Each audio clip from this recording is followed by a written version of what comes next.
inflation makes the poor poor. It doesn't hurt us. No, it's if inflation is in asset prices, like the stock market, real estate, we make fortunes. But the working guy out there working for $50 an hour, or whatever they work for today, he just took a haircut. And he can't afford to live. That's right. Okay, so this here, I just got, the Wall Street Journal just said that this morning. Mm-hmm. They said that Europe is shutting down because the vaccine's not working. Right. They vaccinate, but it doesn't work. People still get sick. Yeah, especially with this new variant. Right. So they're losing control. So rioting's blowing up in Europe, like Austria, big place. Turkey's in serious trouble. And so the world economy is coming apart. And if that crashes the stock market, that's the pensions. Yeah, right. My generation of boomers was 1974 when I came back from Vietnam. I find my poor dad broke, even with a PhD. Exactly as Marx predicted, the intellectuals would go. Yeah. So then in 74, ERISA comes out, which is the 401k. And today, as we speak, 10,000 boomers are retiring every day. And they're dependent upon the stock market. And if the euro-dollar system comes down, what do you think is going to happen to the U.S. stock market? Yeah, and let's also think this through, because the Fed just came out with an announcement where they're taking the taper or their quantitative easing from 105 billion down to 75, and this is kind of on the path to raising interest rates, but it puts the central planners in a very precarious position. Because right now, as most of your viewers know, we've got prices going up significantly in the United States. The CPI says it's 6.8%, but we know it's a lot higher than that. Yeah. So we've got all this consumer price inflation. Okay, well, if the Fed comes out and increases interest rates, and if that does crash the stock market, that crashes people's 401k, right, then everyone's going to say, well, Fed save us. Fed save us. Where's the Fed put? Well, then if they come back and say, okay, well, we'll reduce interest rates back down to zero, we'll do quantitative easing again. But well, wait a minute, time out. Because remember, we've got inflation at 6.8%. So if they do that, then inflation most likely goes to 7 to 8 to 9. And that's as measured by the government. So they're in this we all are in this crazy position where either you lose a tremendous amount of purchasing power by the 401ks crashing, or you lose a tremendous amount of purchasing power by the prices of the stuff that the average American buys daily going up by 10, 15, maybe even 20% per year. Correct. And that happened in 72 also when Nixon moved jobs into China. Do you know what I mean? I was of that generation watching all this stuff happening. Yeah. And the other thing that this book says here is, as you know, inflation makes the poor poor.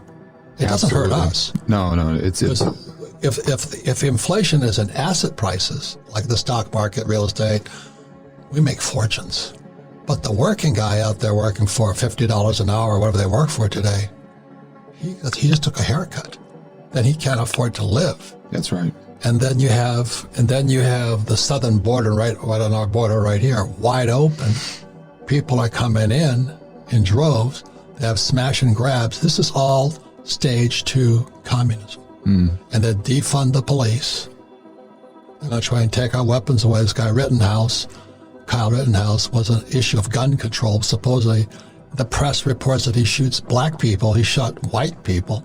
Yeah, right. It is so screwed up, I can't believe it. Becoming true today, right? And this is the big one, okay? Who stole my pension?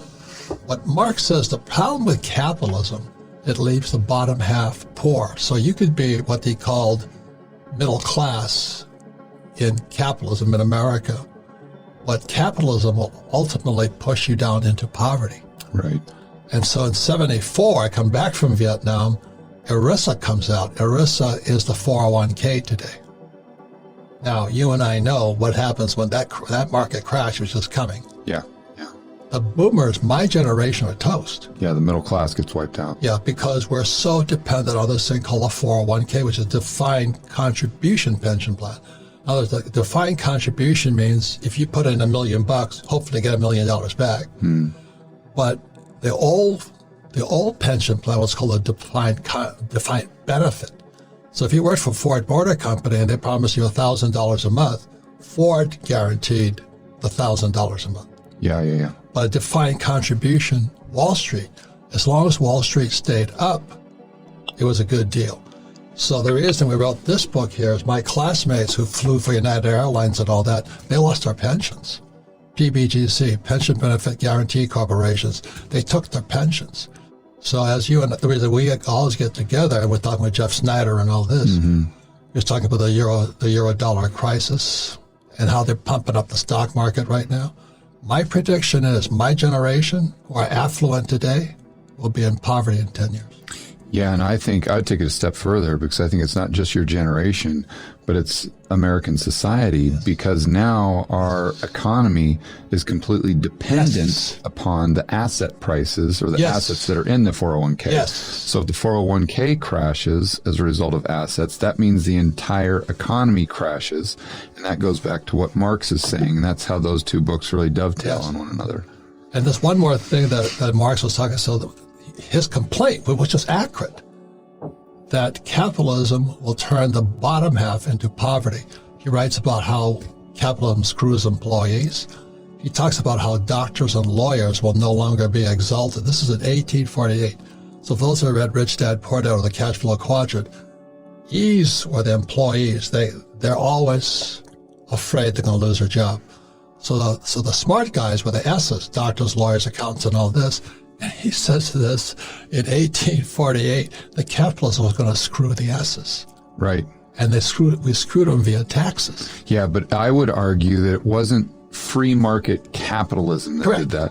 It was the Fed, it was the central planners, ironically, that brought his predictions to fruition. He thought it would be the capitalists, where it was actually the central planners, if you really get into the nitty-gritty, who are Marxists. There you go. Yeah. So it all comes full circle. And that's why George goes around with this, and the Fed, and he and Robert Barnes are suing the Fed, and Ron Paul says, and the Fed, because if you read, not this book, but some of Marx's later books, and it was actually Stalin and Lenin who said, the Federal Reserve Bank is a Marxist organization. Yeah. Just like Black Lives Matter is Marxist. Now, I have no problem with that. Be upfront about it. Yeah. But everybody thinks the Fed is federal. It's not. It's a cartel. Yeah.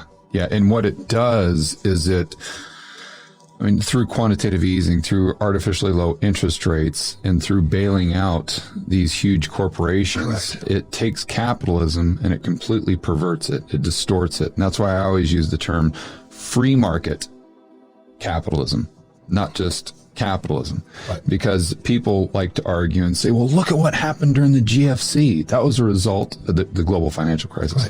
That was a result of capitalism gone amok. And look, the Fed came in and bailed out all these corporations. That's what capitalism does. I said, no. That has nothing to do with capitalism. Amen. And that has nothing to do with a free market. So if you look at things in terms of a free market, which is really what capitalism is, that does not involve bailouts. Correct. That involves actually letting businesses go bust. That's right. Yeah. So then those people who are prudent can come in, buy the assets, and that benefits society at large moving forward. Correct. They're too big to fail, which is communism. Yeah. And so that's why the Fed is the third central bank, but it's not really a central bank. It's a Marxist organization. Yeah. And I would say it's not just communism, but it's kind of this blend of corporatism. And so when I hear the word corporatism, the first thing that comes to my mind is what we saw in 2020, and especially with the lockdowns. You got it. Right? Because we basically told small and mid-sized businesses that you're no longer open for business. You can't do, you're bust, basically. That's exactly what he's saying in this book. Yeah, so that consolidates all of the demand to these huge mega corporations. Correct. So then is it easier, if you're someone, let's just say that's a Marxist, that's trying to control the means of production, is it easier to control the means of production when all goods and services are produced by 100 mega corporations or millions and millions and millions of small businesses? Correct. Obviously, those 100 mega corporations. So that would lead one to ask the question, well, was what we saw in 2020 the start of communism? That's right. That's right.